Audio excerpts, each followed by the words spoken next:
தாம் அழைப்பதாக. ஆம், நிஜம்தானா? நீ உன் சகோதரி தேவகியை கொல்ல நினைத்தாயா?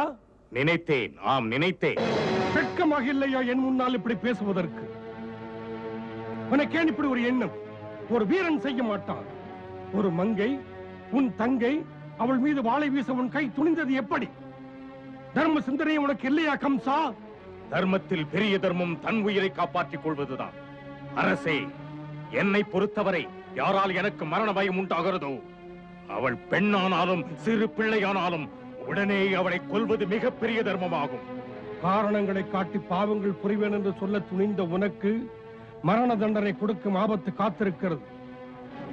என் மகன் என்ற சொந்தமும் உன் தந்தை என்ற பந்தமும் நீதிக்கு முன்னால் இல்லை.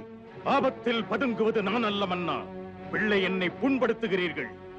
தாம் அறிவீர்கள், இந்த கம்சன் இருக்கும் வரை இந்த மதுராவின் ஆட்சிக்கு ஆபத்தில்லை என்று.